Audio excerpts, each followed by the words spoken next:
name is Melinda Palacio, and I'll be reading a couple of poems from Folsom Lockdown. This chapbook is the winner of the Kalupi Press's Sense of Place competition.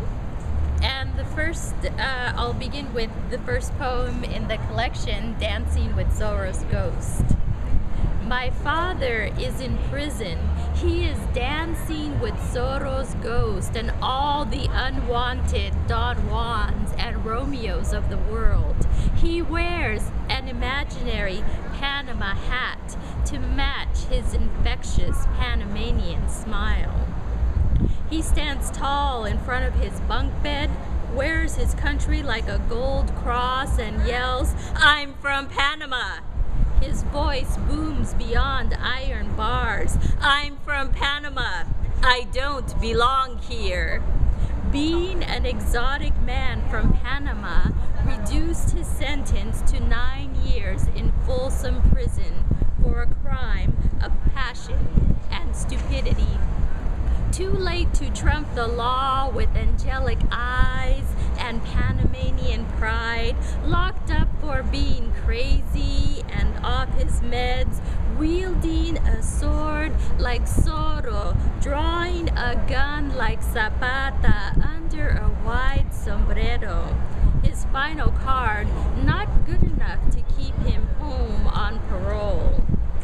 How do I talk to the charismatic lunatic, my father, the criminal with the psycho gene and tangled gypsy beard?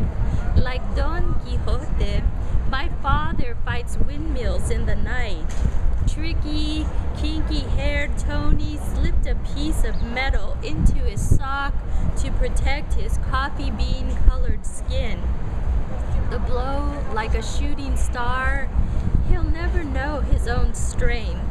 With his enemy tucked away for the purple night, my father wrote poetry. His farewell letter to his daughter, a fable about a turtle and a hare. Secluded in a darker place for his sock trick, 6 months in the hole, nestled like the man in the iron mask, dreaming of sunshine, sleep, Papa, sleep. This next one is choosing a coffin. We arrive at the cemetery you can see from the freeway. Rolling green hills, naked statues that make Ama laugh and blush. Walk into a white office, meet the nice white lady with the white jacket, sit in her white chair, stare at the pictures on white walls. I am her brother, I am her uncle, I am her friend, I am her daughter. I am her brother, I am her uncle, I am her friend. Our voices fill in blank spaces. I see a plain pine box, that one, I say, because it's simple, like the coffin chosen for Cesar Chavez, a man my mother admired tirelessly. No grapes, I remember. "Don't be cheap, Melinda," my uncle says. "Don't worry about the money," my mother's friend says.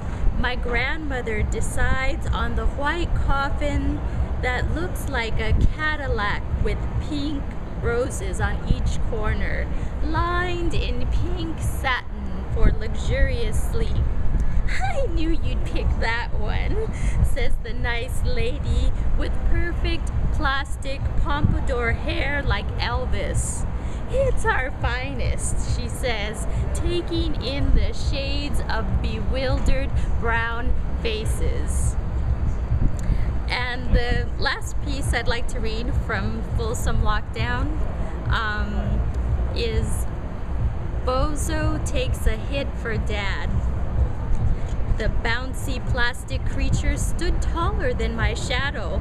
My small hands didn't know how to accept the gift from my father, the horrendous surrogate with perpetual and painful smile, surprised eyebrows, swollen tomato nose, and fiery sideways horns for hair. He told me to pretend Bozo was him, said I could yell at it, punch it to exhaustion, lecture it when he didn't do right by me. Silence was my ungrateful answer to my father, until he got the hint and left. With nowhere to hide the larger-than-life doll, I looked to Duke. The German Shepherd always had answers. "Get him, boy!" No use, Duke darted out the room. The framed guardian angel leading 2 kids to safety helped.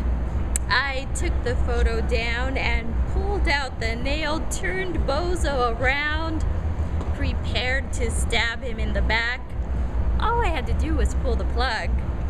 Bozo let out his last sigh, settled like an evil puddle of colors at my feet. Loyal Duke returned, then sprinted away with Bozo in his mouth. Good boy, good dog.